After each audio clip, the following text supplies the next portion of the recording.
Topic po natin ngayon, paano papababain ang high cholesterol ng walang gamot. Ito yung mga natural remedies, di ba? Ano bang cholesterol? Alam nyo naman po, meron tayong blood test, di ba? Pag nakita mataas ang cholesterol, medyo nagwo-worry tayo. Baka magbara sa puso yung cholesterol, yan ang mga complication, magbara sa utak, pati sa paa, pwede rin magbara at mas parang lumalapot yung dugo. Takot tayo dyan.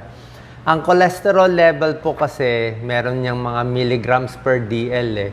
Normally ako bilang internist, cardiologist, bago ako nagbibigay ng mga home remedies or later on yung gamutan, kailangan lampas mga 240 milligram per DL. Kung medyo mataas-taas na, tsaka ako na binibigyan.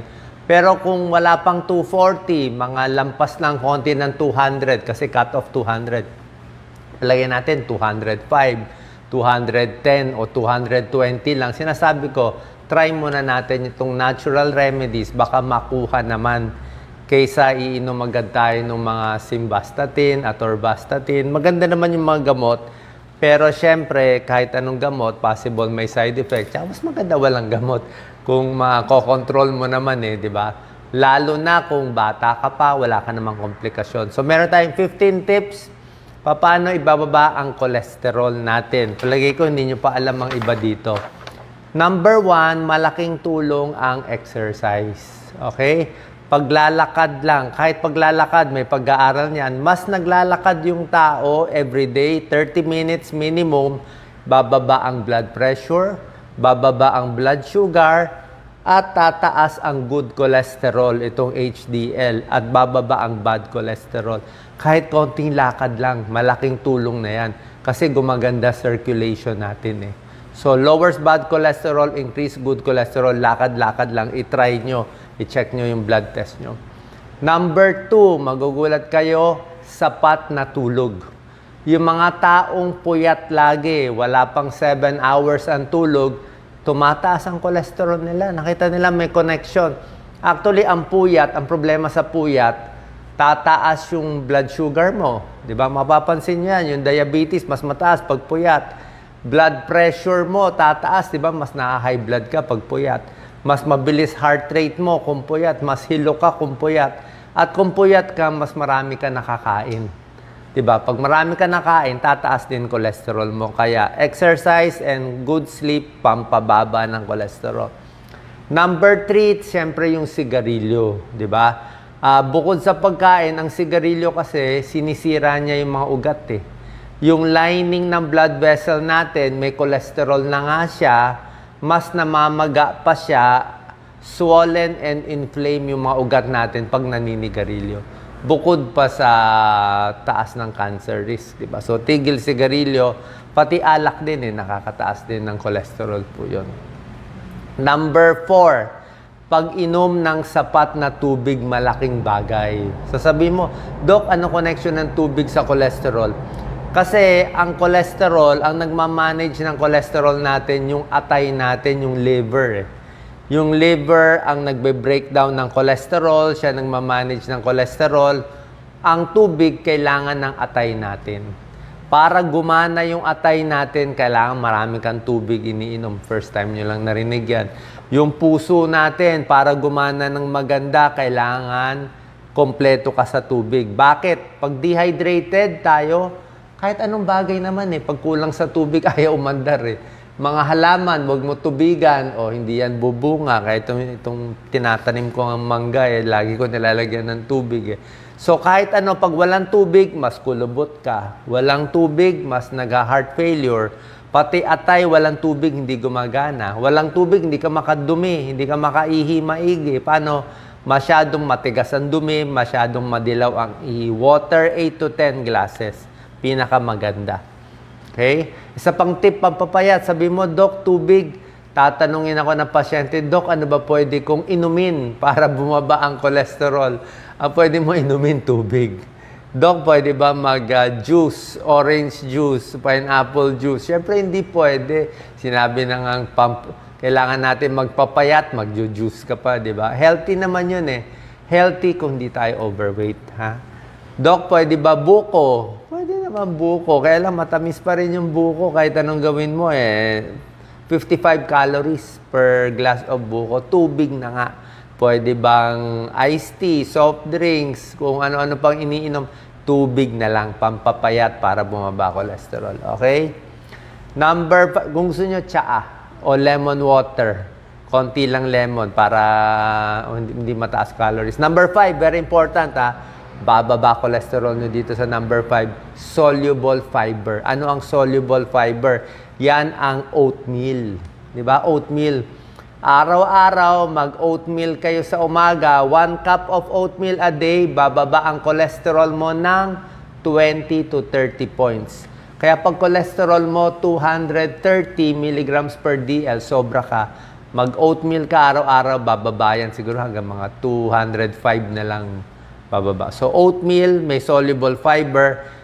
Parang walis-walis siya fiber. Mga gulay. Lahat ng gulay high in fiber.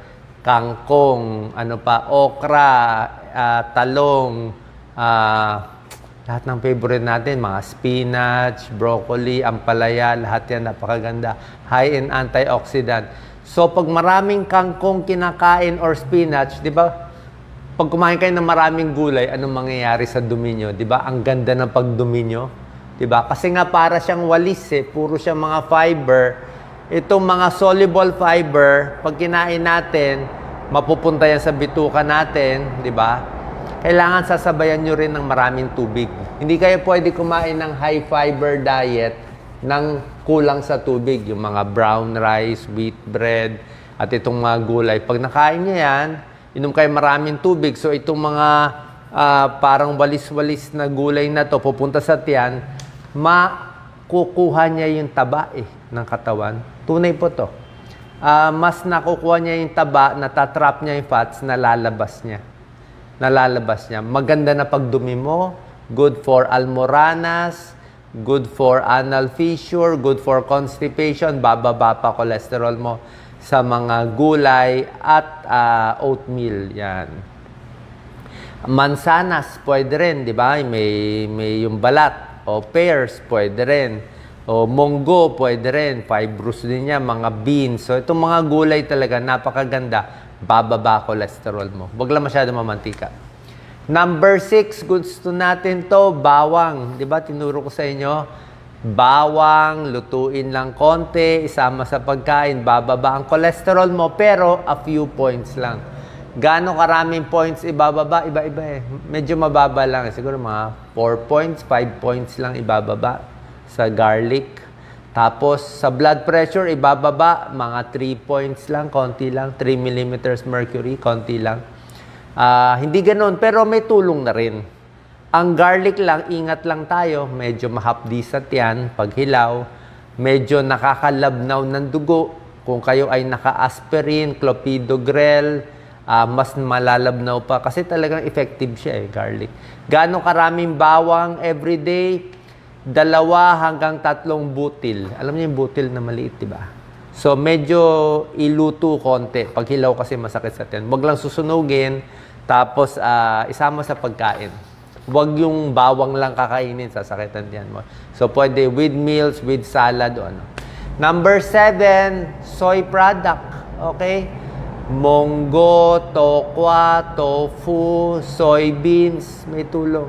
Hindi ko sinabi taho, Taho matamis Oo, basta yung tokwa mismo. Hindi tokwa at baboy, tokwa lang at suka. So, tofu, soy milk, yogurt, may tulong. Nakakababa ng cholesterol din siya. Number 8, syempre, isda, tsaka omega-3 fatty acids, na mataas sa omega-3 fatty acids. Alam nyo naman yung mga isdang mataas sa omega-3, di ba? Pwede ang sardinas. Okay, sardinas lang kung may gout, konting ingat. Pag may gout, mataas uric acid, iwas sa sardinas. Pero kung hindi naman, okay ang sardinas, pwede ang tuna, salmon, mahal. Kahit bangus, okay na rin yan, tamban. Lahat ng mga isda natin, napakaganda. Mataas sa omega-3 fatty acids, bababa ang triglyceride. Okay, mababawasan ang heart disease. 3 times a week, isda, pwede. Okay, prito, mas maganda hindi prito Gawin na lang paksiw o ibang luto. Kung magpiprito man kayo, konting mantika lang. So bukod sa isda, number 9, avocado.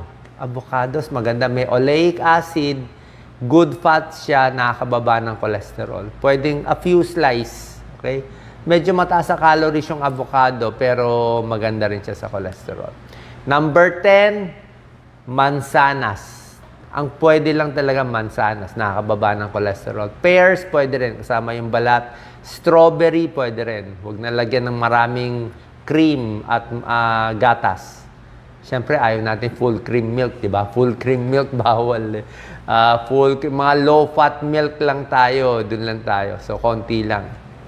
Pears, apples, berries. Number 11, pagdating sa mantika, sa pag-aaral kasi olive oil eh. Kaya lang mahal ang olive oil. Ang maganda kasi sa olive oil, kahit malamig, hindi siya tumitigas.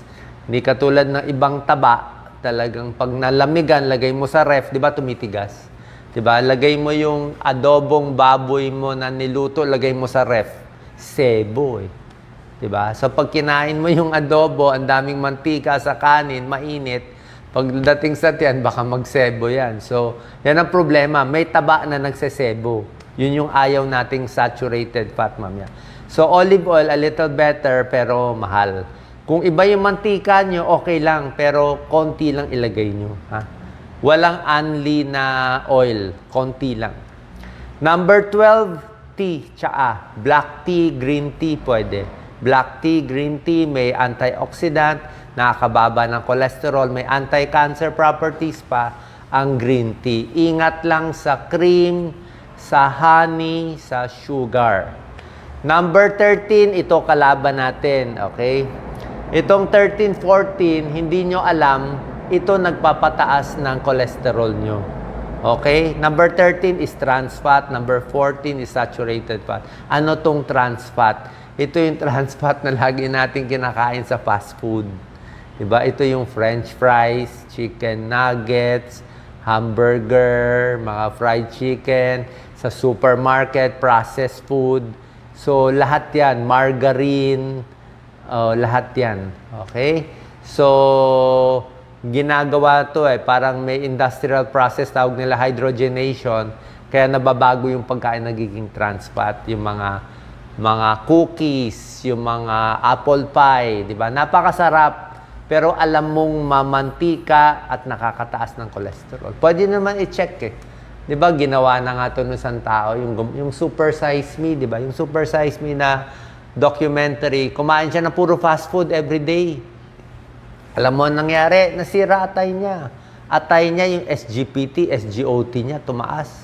Blood pressure, blood sugar, cholesterol, nag-high lahat. Nag-high kakakain ito. Pwede ba kumain? Pwede. Ako, kumakain ako sa fast food. Lalo na pag sa labas, wala akong makainan. Di ba? Pag pupunta kami sa mga medical mission, ganyan. So, ano lang, once a week o once a month o walang choice ka, wala kang choice, kakain ka sa labas. So, trans fat, ingat. Okay, mga fast foods. Number 14, saturated fat. Saturated fat, ito yung taba talaga mismo. Mga sinigang na baboy, taba ng baka, yun talaga fat. Okay, manok, yung balat mismo, may saturated fat.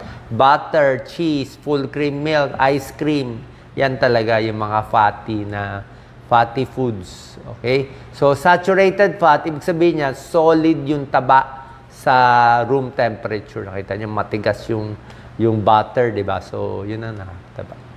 Number 15, syempre, dapat relax din tayo. Okay? Ang chronic stress. Lagi ka nai-stress, tumataas ang cholesterol mo. Bakit? Syempre, chronic stress, hindi ka makatulog. Diba? Pag puyat ka, kakain ka. Pag chronic stress, lagi kang stress, lagi ka nagugutom. Kung ano-ano naisip mo, hindi mo makontrol yung pagkain mo.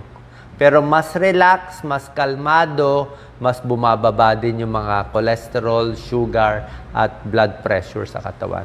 So, lastly, yung matatamis. Alam naman natin, mga donut, diba? Masarap lahat yan, yung mga sausawan, and especially restaurant food. Pag nag-restaurant talaga tayo, talagang gagawin nilang masarap, malasa, hindi po pwede. Kailangan malakas talaga self-control natin. Okay? Kasi may pag-aaral, mas mahaba ang buhay ng mas payat.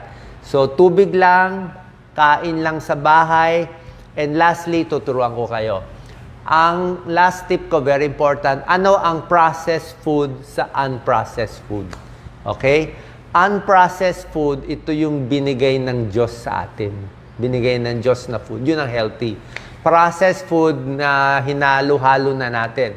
Ano yung unprocessed food na healthy? Let's say, patatas. Pwede ka kumain patatas, baked potato. Diba? Anong ginawa natin sa patatas? Ginawa nating french fries. Ginawa nating potato chips. So, hindi na healthy.